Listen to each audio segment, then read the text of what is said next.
Começamos mais um episódio do Contracapa, esse nosso programa semanal que abre espaço para escritoras e escritores mineiros para que a gente possa falar da sua obra, da sua vida, trazer a literatura mineira para a cena.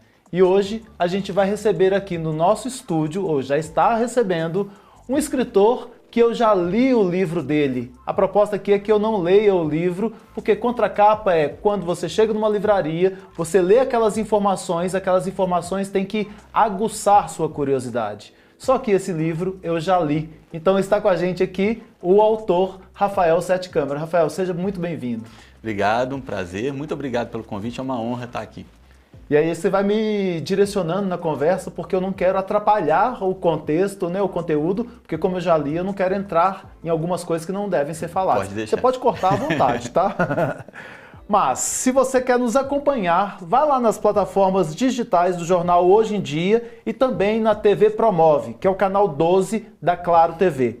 Mas a gente também está na web rádio Hoje em Dia e nas rádios Alvorada FM e Difusora AM de Salinas, Gorutubana de Janaúba, Rádio Cidade FM de Corinto e na Rádio Eldorado de Sete Lagoas. Dá para assistir, né, todas as quintas-feiras na TV Promove, às 19 horas e também no site do Jornal Hoje em Dia, quintas-feiras, às 19 horas. E em outros horários nessas rádios que eu citei aqui. Vamos falar um pouquinho sobre o Rafael Sete Câmara e eu vou até parando um pouco no currículo dele, porque tem tanta coisa interessante para a gente poder explorar que eu vou dar essa pausa antes de entrar especificamente no primeiro romance que ele vai falar aqui hoje. Então, o livro que ele trouxe chama-se Dos que Vão Morrer aos Mortos. É o seu primeiro romance. Rafael Sete Câmara nasceu em Belo Horizonte, cursou comunicação social na UFMG. É jornalista, trabalhou em alguns dos principais veículos de comunicação do Brasil, como a TV Globo e a Editora Abril. É cofundador do site 360 Meridianos, onde escreve sobre viagem e turismo desde 2011. E aí eu interrompo para poder tentar entender. O que é esse 360 Meridianos? Então, eu sou jornalista, né? Trabalhei em veículos de mídia tradicional por um tempo.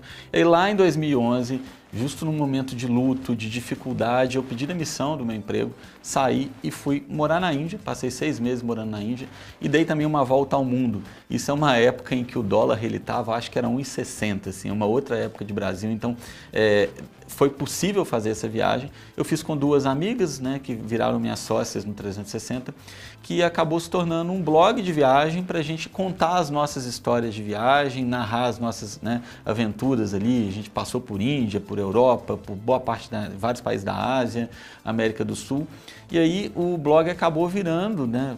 Primeiro nasceu como um hobby, domínio Blogspot, né? Quer dizer, aquela coisa artesanal mesmo, e acabou nos anos seguintes virando uma profissão. Então eu larguei o jornalismo tradicional e passei a viver do 360 Meridianos, que acaba sendo até hoje minha principal fonte de renda, meu principal trabalho como jornalista de viagem mesmo. Eu vou te falar, quando eu pergunto assim, eu perguntei já sabendo alguma coisa, tá?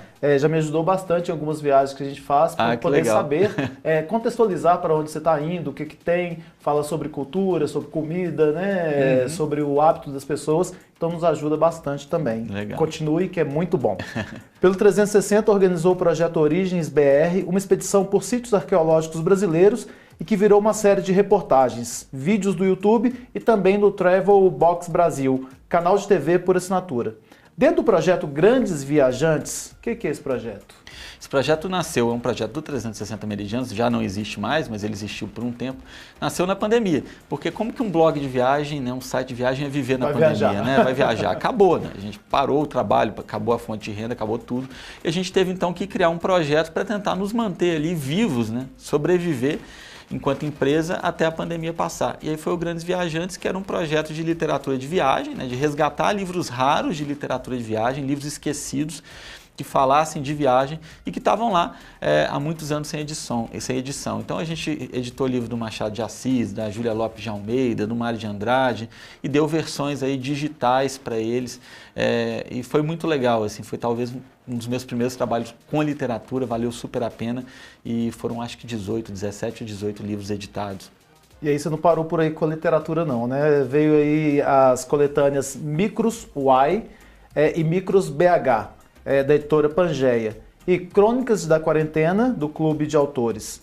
E Encontros, livro de crônicas do 360 Meridianos, que dá para encontrá-lo também em livrarias? Não, o Encontros é o único desse que está esgotado, porque como ele foi uma publicação independente, né, a gente fez tudo, a gente fez uma determinada tiragem, parou, até temos o objetivo de fazer de novo, né, um projeto aí, quem sabe, para esse ano.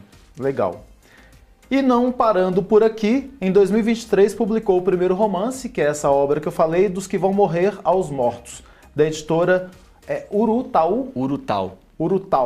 Além do 360, também é cofundador de Onde Comer e Beber, focado na gastronomia, e do movimento BH Pé, projeto cultural que organiza caminhadas literárias e lúdicas por Belo Horizonte. Eu falei que eu tinha que fazer essas paradas porque realmente são necessárias. Só para a gente poder entrar no livro, falando sobre a história dele, me fala um pouquinho sobre Onde Comer e Beber. O que é isso? Então, Onde Comer e Beber é um projeto também de jornalismo gastronômico que eu tenho junto com a minha esposa, que é a Luísa Dalcin.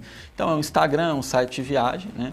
Que a gente começou também ali no período de pandemia, em que tudo fechou, então começou muito focado em delivery.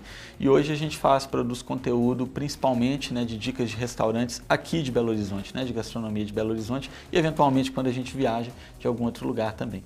Legal. Como é que acha o Onde Comer e Beber? Pode procurar lá no Instagram, é @Onde Comer e Beber mesmo. Ok. E o movimento a pé, movimento BH a pé, o que é isso? Também outro fruto desse momento da pandemia, né, que foi aquele momento que a gente conseguia sair, fazer coisa ao ar livre, mas não tinha nada aberto. Então, a gente tentou criar, eu e minha esposa, esses passeios literários por BH. Então, a BH do Carlos Drummond de Andrade, a BH da Hilda Furacão e do Roberto Drummond, a BH do Pedro Nava, da Henriqueta Lisboa. É uma outra forma de ver a cidade, né, que são passeios que ocorrem normalmente nos finais de semana, às vezes incluem comida, bebida, e que dão, né, esse outro olhar para a cidade. E é muito focado, lógico que vem turista, mas é muito focado no Belo Horizontino mesmo. Belo Horizontino que gosta de cultura, que gosta de literatura e que quer conhecer a cidade com outro olhar. Que legal isso, né? Você conseguiu juntar várias coisas que você ama. Pois foi acontecendo aos poucos, né? De repente eu assustei. Que legal, a gente fala da pandemia, realmente é um momento de tristeza, de dor, né? De perdas. Mas um momento que foi para muita gente rico também em criatividade, né? Porque naquela ausência a gente teve que criar, Teve que fazer alguma coisa, então, criou-se daí muita coisa. Sim. O livro que você trouxe aqui pra gente, Dos que Vão Morrer aos Mortos, ele nasceu bem antes da pandemia. Então, ele estava na minha cabeça há muito tempo, né? Porque ele parte de uma premissa de uma história, que é uma história que se confunde com a minha, né? Que há 13 anos eu estava na minha primeira viagem internacional, quando a minha mãe, ela atendeu um telefonema em casa, eu estava, né, na África do Sul, minha mãe atendeu um telefonema em casa e deixou as panelas que ela estava fazendo almoço no fogo, saiu, falou para minha irmã assim, ó, tô saindo, minha irmã achou estranho, ela saiu de repente e ela foi encontrada morta 36 horas depois em outra cidade. Então essa é uma história muito triste, né, cheia de dúvidas, de questões nunca respondidas para a gente e que, né, virou o grande trauma, a grande questão da minha vida. E como eu sou jornalista e sempre quis ser escritor, eu várias vezes pensava, vou escrever sobre isso, até como uma forma de homenagear minha mãe, que também sonhava em ser escritora e nunca conseguiu, né? Não conseguiu alcançar esse sonho. E aí o tempo foi passando, eu fui escrevendo isso na minha cabeça algumas vezes, mas nunca tinha coragem, porque querendo ou não, é uma exposição, é um assunto difícil. É uma exposição e uma dor também, e uma dor, né? Você mexe numa dor sua. Exatamente, a dor está lá parada e tal. Mas aí eu resolvi que eu ia tentar. E aí também, no mesmo momento de pandemia, sem, né, nada para fazer, assim, o trabalho acabou, sem dinheiro, eu comecei a escrever todo dia de manhã um pouquinho, e foi tomando forma de livro, e aí 3 anos depois, porque depois ele ficou pronto e aí a coragem para tentar publicar outra coisa, né? E aí 3 anos depois ele acabou sendo selecionado num chamamento de originais da editora Urutau e foi lançado aí no final do ano passado, né? Então foi todo esse processo longo aí de 13 anos, né? Mas de escrita mesmo, né? De 2020 para cá e a publicação no final do ano passado. Pois é, aí quando você fala sobre o livro, você fala que tem um pouco de ficção e um pouco também de realidade. A gente não sabe o que é realidade, o que é ficção ali. Eu até perguntei para você, porque como eu já tinha lido, eu não quero atrapalhar essa nossa entrevista aqui trazendo dúvidas minhas, né, que me foram ocorrendo na leitura. Mas começa lá quando você está na África. Isso. Você estava viajando de fato, ou não sei se estava, né, viajando para a África. e acontece essa questão com a sua mãe. E isso aí você falou comigo que é real, né? A questão da sua mãe, Exatamente. que agora, né, acabou de falar. A partir daí você começa a elaborar uma ficção também misturado com a realidade. Eu acho que até mesmo sua visão de Belo Horizonte, que você tem uma visão muito legal de lugares de Belo Horizonte que muitos de nós belo-horizontinos não enxergamos, né? Você vai trazendo para o livro também, isso me deu uma familiaridade muito grande, porque você vai enxergando lugares que existiram e lugares que existem, e que você vai falando assim das ruas de Belo Horizonte com muita intimidade, né? Isso é muito legal. Mas como é que é escrever um livro que você está muito presente e que tem uma ficção também que você precisa trabalhá-la ali? Eu quando comecei a escrever o livro, eu primeiro dei um outro nome para o personagem, né? Ele chamava o personagem narrador, o personagem principal, que é um jovem de 24, 25 anos, começando a vida adulta e que perde a mãe, né? De forma violenta. E eu dei nome para ele de Eduardo, até pensando no Eduardo do Fernando Sabino, no Encontro Marcado. E a mãe também tinha um outro nome. Só que aí foi passando o tempo e eu fui percebendo que o livro ganharia muito se eu justo confundisse totalmente essa questão da realidade com a ficção e desse para o narrador o meu nome. O narrador ele é chamado também Rafael, e a mãe tem o nome que a minha mãe tinha, que era a Laura, né? Então foi uma escolha difícil, porque aumentava a exposição, né? Porque gerava uma dor, mas eu acho que foi a escolha correta, foi a escolha certeira, justo porque gerou essa confusão, né? Agora, o processo de escrita foi muito difícil, assim, porque eu fui colocando no papel coisas que aconteceram, coisas que aconteceram em mim, então assim, né, podem não ter acontecido na vida real, mas aconteceram nos medos que eu tive, nos pavores que eu tive, né, nas dificuldades todas, nos pensamentos, né, que atravessam a gente às vezes. Então colocar tudo aquilo no papel foi uma coisa que acabou sendo um processo de cura mesmo, né? Eu falo um processo de exorcismo até, né? Porque eu fui tirando os meus demônios de dentro de mim, né? E aí quando acabou eu estava mais leve, eu estava mais tranquilo com relação àquilo tudo, e o produto final é uma ficção. O livro ele é uma ficção, então assim, por mais que muita coisa tenha de fato acontecido na minha vida real, quando ele é colocado como literatura de ficção, ele é 100% ficção, né? E aí acabou acontecendo uma outra coisa, de Flávio, que eu sempre falo assim que, por exemplo, antes de ter o livro, quando eu estava numa mesa, as pessoas perguntavam, e sua mãe? Eu falava, não, minha mãe já faleceu, porque esse tipo de assunto surge, né? Aí a pessoa me perguntava de que ela morreu. E eu se respondia a história real, eu estava, né, fazendo almoço, o telefone tocou, ela saiu de casa, né, e foi para uma cidade da foi para uma outra BH, cidade, né? da grande BH, e nunca mais, né, voltou, e a gente nunca soube o que foi. O que gerava quando eu contava essa história? As pessoas ficavam constrangidas, ficavam meio assim, como assim? E aí o papo acabava, às vezes interrompia aquela conversa que está lá numa mesa de bar, ficava um clima super pesado, e eu passei na minha vida a contar a história dela, dizendo que ela foi atropelada, que ela, né, sofreu um acidente de carro, que era uma versão mais fácil, sabe? Tipo, e com o livro, quando eu contei essa mesma história, aconteceu o contrário. Eu passei a receber mensagens de pessoas que também viveram luto, que também passaram por dores e compartilhando comigo as suas dores, os seus lutos. E eu achei isso muito bonito, sabe? Assim, todo dia chega uma mensagem, eu perdi minha mãe, perdi meu pai,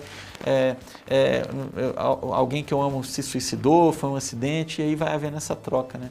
Que foi muito bonita. Vou te falar a verdade que quando eu busquei, né, comprar o seu livro, fiz contato com você, foi justamente pelo tema da morte. Eu estava numa pesquisa sobre essa questão e isso me chamou muita atenção. E aí, né, a sinopse, que achei que seria interessante eu ter acesso a esse livro, a essas histórias, mas tem um monte de dúvida no livro que vai nos ocorrendo, né? Eu acho que essa parte que você coloca ficção e realidade misturadas até nos aguça a pensar o que é de fato o que aconteceu, se isso passou pela sua vida, mas tem essa questão de trabalhar o luto, porque você fala da volta ao trabalho, né? Quando você volta para as redações, e aí as pessoas, será que estão olhando para você, coitadinho, essa coisa? Como é que é a sua relação com o luto hoje? Hoje, eu acho que assim, são 13 anos, então com relação, por exemplo, ao luto da minha mãe, é bem mais leve. Eu não acho que o luto passe, o luto não passa nunca. A gente que vai crescendo ao redor dele, né? A gente que se modifica, a gente que cria outras coisas. Então assim, agora a verdade é que a morte da minha mãe dói menos. ela não parou de doer, nunca vai parar de doer. Eu acho que se eu tiver a sorte de viver até os 80, 90 anos, vai doer do mesmo jeito, mas a gente vai manejando de outra forma, né? E eu acho que nesse sentido passou, sabe? Assim, sabe? Tipo, já não é uma coisa que dói tanto. E eu consigo já há alguns anos ser feliz apesar da ausência da minha mãe. É que eu acho que essa é a grande questão. A gente seguir com a vida, ser feliz, porque né, minha mãe me colocou aqui para eu ser feliz. Então eu vou ser, né? E eu acho que o livro ele ajudou muito nesse processo também, com certeza. Mas fica uma incógnita, e aí desculpa entrar nesse assunto. Sem problema. De que ficou um vazio em vocês nesse sentido de que a morte é uma morte dela, no caso, não explicada. Ficou assim, por quê? Né? Ficou, acho que isso fica, né? Mas é isso, assim, eu não tenho essa resposta. Eu tô falando, né, assim, é porque parece uma coisa inacabada ainda, né? Uma portinha não fechada. Exatamente, ainda. Não tem essa resposta. Mas não é uma coisa tão incomum. Né? Se a gente pensar que a maior parte dos casos de homicídio no Brasil, ela não tem resposta. Né? Assim, simplesmente a polícia não descobre, não consegue saber o que foi que causou aquilo. Muitas pessoas que desaparecem e nunca mais voltam. Então, assim, é uma coisa muito mais comum do que a gente pensa que é. Muitas vezes as pessoas morrem e a gente não tem esse fechamento, né? Não tem a resposta. E isso, infelizmente, acaba fazendo parte da vida. Né? E eu já admiti para mim que a resposta do que aconteceu realmente com minha mãe, eu nunca vou ter. Né? O que eu tenho são as outras respostas que eu acho que importam mais, né? Que ela me amava, que ela foi uma mãe excepcional, sabe? Tipo, todo o carinho, todo o afeto que ela me deu, que é isso que fica, assim, sabe? Legal. Que são as respostas que eu preciso mesmo. Eu acho que por isso que casa muito com as pessoas têm... E você ainda abre esse espaço para as pessoas te buscarem, conversarem com você, essa interação com os leitores, mas casa muito porque as pessoas buscam respostas nisso, né? Ou até histórias similares, para que elas se identifiquem nessas histórias. E a morte é um assunto que a gente não conversa, né? É um grande tabu, proibido, né? É um tabu. Você traz no livro alguns dados até sobre homicídios da época, que não são dados, né, que são esclarecidos pela mídia, ou às vezes são esquecidos, né? Ou às vezes não tem interesse de serem mostrados, mas que aí você vai trabalhando na história do livro. Aí para a gente poder dar uma ideia para as pessoas que estão nos assistindo e nos ouvindo, sobre o que eles podem encontrar nesse livro mais, como é que desenrola a história? Então, a partir do tema do luto, eu quis abordar outras questões que são importantes para mim. Por exemplo, a questão da saúde mental, depressão, porque minha mãe de fato tinha depressão. Uma coisa é a gente falar em depressão hoje em dia, né? Imagina a depressão 20 anos atrás.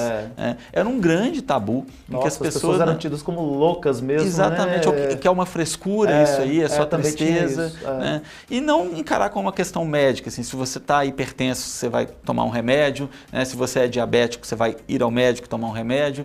E a depressão é a mesma coisa. Né? Você tem que tratar aquilo. Né? Não é uma mera tristeza. E eu vi isso acontecendo com minha mãe e uma incompreensão da sociedade, uma incompreensão da família, que eu acho que ainda bem a gente evoluiu muito nesse sentido nos últimos 10, 15 anos. Então, o livro ele vai abordar esses temas também. E o livro, eu quis fazer um romance de formação perante a morte. Né? Então, um rapaz de 20 e poucos, 24, 25 anos, começando a vida adulta, que tem que lidar com um luto repentino e tem que se reconstruir ao redor desse luto e do medo, né? Da depressão, das questões de saúde mental e se reconstruir a partir disso. Né? Quando a gente fala sobre essa questão do luto hoje, né? Para a gente ainda é uma maneira muito difícil, porque as pessoas elas querem mandar no luto do outro, né? Exatamente. Não, mas está demorando demais para sair desse luto. Não tem métrica para dores, assim como não tem tempo para o luto, né? Cada um vive o luto conforme pode. Tem gente que vai viver o luto a vida inteira. Como você falou aí, sua mãe, né, te deixou referências diversas, mas a dor dela, a ausência dela, a gente consegue ressignificar a vida, mas repor Exatamente. A pessoa jamais. Não tem jeito. Né? E aí quando você fala dessa história que tem vários pontos, né, de exploração aí, você vai estar trazendo outras histórias para dentro do seu livro. Quando você usa sua história própria, mas tem uma história de pesquisa também, você precisou pesquisar bastante para poder trazer alguns assuntos, onde que você vê que está mais presente o jornalista e onde está mais presente o filho? Em que dosagem tem isso aí?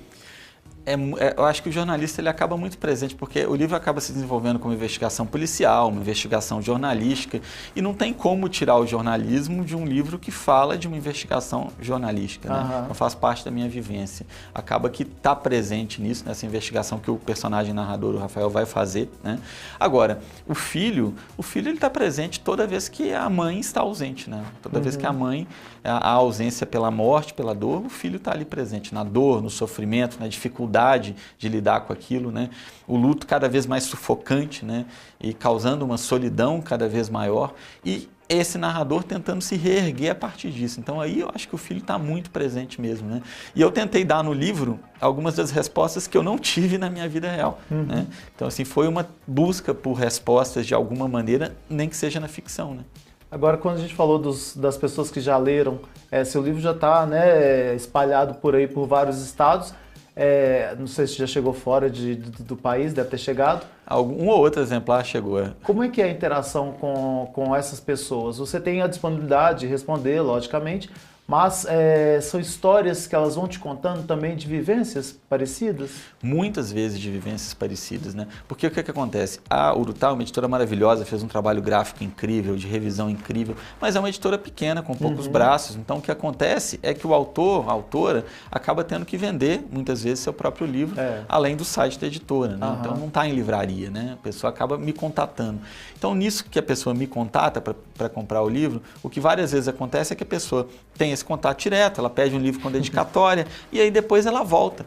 Assim, quase todo mundo volta. Dá um trabalho danado, mas é muito gostoso. É muito gostoso. Porque foi assim que eu te conheci. Exatamente. Né? Então é muito gostoso. A pessoa começa a conversar e depois ela vai me trazendo as outras histórias dela e eu escuto, né? Eu leio todas com muita atenção, respondo todo mundo, né? E eu acho que é uma relação de troca. E essa troca faz bem, eu acho que para todas as partes, porque quem procura uma literatura de luto, normalmente é uma pessoa que já passou pelo luto, que está enlutada, então ela quer se sentir abraçada, ela quer acolher. Isso ajuda, acho que todas as partes, me ajuda muito, né? Eu me sinto abraçado demais, assim, por todo mundo. E essas histórias que chegam podem se transformar também num novo livro? Eu até cheguei a pensar nisso, eu acho que tudo é fonte de inspiração para alguém que escreve, né? Então, assim, de alguma forma, sim, acaba inspirando. Já teve pessoas que me contaram histórias de luto que eu comecei a pensar, vou incluir isso no próximo livro de alguma forma, né? Então, vira uma inspiração de alguma maneira, assim, né? Para continuar nessa trilha. Você é daquele tipo de jornalista que está andando de ônibus e ouve uma história e aquilo ali já vira uma história escrita? Eu acho que todo mundo, né? Todo jornalista, todo mundo que escreve, quer contar histórias, né? O que a gente no fim das contas, é contador de histórias, né? Então, assim, estou sempre ouvindo, prestando atenção. Aí, quando eu descubro alguma coisa interessante, eu quero contar aquilo da minha maneira, né? Acho que é natural. Eu lembro de uma entrevista com o Chico Anísio, que perguntaram para ele como que ele tinha tantos personagens, né? Ele tinha mais de 100 personagens criados. E ele falava que ele observava as pessoas. O observar as pessoas te ajuda a criar narrativas ou ouvir narrativas já existentes, para que você possa transformar aquilo ali num texto que sensibilize, num texto que informe, coisas desse tipo. E aí, a gente estava conversando antes de entrar para cá e você falou de uma ideia de um próximo livro. Qual é essa? Pode falar? Posso, claro. Qual que é essa ideia? Então, já estou com essa ideia há algum tempo na minha cabeça. Assim, esse primeiro livro dos que vão morrer ainda estava em processo de finalização quando eu pensei, eu vou fazer um outro, né? Que seria um outro aí dedicado à fase, né, aos idosos, essa fase dos 80, 90 anos, né? Eu tenho uma ligação muito forte com os meus avós paternos. O meu avô paterno partiu no ano passado, assim, uma daquelas coincidências, assim, justo quando esse livro estava sendo publicado, né? Foi selecionado pela editora Urutau, entrou no processo de pré-venda. O meu avô acabou indo para o hospital, ficou 2 meses, não saiu mais. Ele chegou a ler o livro ou não? Não, ele não chegou a ler. Eu cheguei na UTI, ler para ele um capítulo do livro, eu escolhi um capítulo mais feliz, porque é um livro triste, né? Escolhi um capítulo mais feliz para ler para ele. E foi uma coisa, assim, extremamente emocionante, porque meu avô entrou no hospital com uma doença que a gente não sabia o que era, acabou se revelando um linfoma muito avançado, sabe? Tipo, e ele tinha tratamento, né? E a gente tentou tratar, só que não funcionou o tratamento, né? O tratamento acabou abreviando ainda mais a vida que ele teria com a gente, e ele acabou indo parar na UTI. E no que ele foi na UTI, ele foi entubado, né? Ficou entubado várias semanas, a gente achou que ia perder ele, e ele voltou. Para surpresa de todo mundo, aquele senhor de 88 anos, forte demais, assim, voltou. E quando ele voltou, acordou lúcido, mas com traqueostomia. ele já não falava. Então ele só ouvia. E aí a gente passou a ter essa relação em que eu contava para ele histórias dele, né, histórias que ele tinha me contado, e ele gesticulava, ele ria, e a gente ficou naquele mês final dele, assim, com essa troca. E eu já tinha pensado em escrever esse livro, em que de alguma forma ia ser baseado nas minhas histórias com ele, com minha avó, com os meus outros avós, com outros idosos, né? E aí cresceu muito isso assim em mim, né? Esse é o tema do próximo livro, né? De alguma forma, sim, tratar de luto, tratar de morte, porque eu acho que são partes da vida, mas não ficar tão focado nisso. Falar de uma vida plena, feliz, né? Mas que está aí aos 80, 85, 90 e com as dificuldades dessa época, né? Já comecei a escrever, agora o processo excelente. é longo. E você, a sua forma de escrever conversa com muita gente, então você tem que escrever mesmo. Só para a gente finalizar, porque o tempo realmente voa, aqui no nosso programa ele voa, acho que mais rápido ainda. Me fala sobre essa capa do livro. Como é que é? O que ela quer dizer? Porque eu fiquei intrigado com ela. Que sentido que ela tem? É uma capa muito bonita, assim. A capa foi escolhida pela editora, né? Então, assim, eles apresentam 3 capas, a gente escolhe uma, né? Então, foi essa que eu escolhi, era a preferida deles também. Eu acho que ela me dá uma ideia de solidão, ela me dá uma ideia de desamparo, assim, uma ideia de algo que está ruindo, né? Uma casa velha, e casa remete à família de alguma forma, né? Então, uma casa que está sofrendo ali a passagem do tempo. Num primeiro momento, eu pensei assim, como é um livro todo ambientado em BH, eu pensei, né, talvez a capa deveria remeter mais a BH. E aí depois, quando eu vi essa capa, eu pensei, não. Essa capa, eu acho que ela diz muito do que é o sentimento do livro, assim, sabe? Tipo, e eu sinto que ela atrai as pessoas justo pelo mistério, junto com o título, né? Porque o título dos que vão morrer aos mortos, ele é o que está na inscrição do pórtico do cemitério do Bonfim. Só que no cemitério do Bonfim está em latim, eu não falo latim, acho que se pronuncia assim, é moriture mortuis, né? Que aí eu lendo Pedro Nava, eu descobri que a tradução era dos que vão morrer aos mortos. E quando eu li isso no Pedro Nava, eu pensei, poxa, tá aí o título do meu livro. Eu passei a ter um pavor de alguém pegar o título antes de mim. Eu tenho que usar esse título. Tem que usar o título, e aí ainda bem deu tempo. Ficou, né? Muito legal, muito legal. Quando vi a capa, achei assim, não tive essa ideia da casa como família, como você fez a leitura. É lógico que é uma arte, então está aberta a interpretações. Sim. Mas solidão me deu essa ideia e essa questão do envelhecimento mesmo, sabe? Da casa que está abandonada ali. Mas tive a mesma dúvida, por que não Belo Horizonte? Né? Por que não uma coisa, talvez a foto da casa da sua avó, né? Que você fala um pouquinho no livro. Bom, é isso. Para te encontrar, como é que a gente pode fazer? Como é que as pessoas podem fazer? Onde que você está? Você está em vários lugares, mas diretamente lá no Instagram, como é que a gente vai? Eu acho que no Instagram é o melhor canal, pode procurar, @Rafael7 com 2 T's câmera, tudo junto, né? Para quem quiser o livro, pode pedir por lá, eu mando com dedicatória, né? Com o maior carinho. Quiser só trocar ideia, conversar, tô lá, pode mandar mensagem também. E em todas as outras redes sociais eu tô também com o mesmo nome, Twitter, Facebook, estamos lá. É só procurar desse jeito, né? Que eu acho que para falar de literatura, esse é o caminho. Legal. Bom, eu vou agradecer ao Rafael por essa presença aqui e esse tanto de conteúdo que ele traz, mas tanto de carinho que ele coloca nas palavras, tanto escritas quanto faladas. Nós ficamos por aqui e nos encontramos no próximo episódio. Até lá!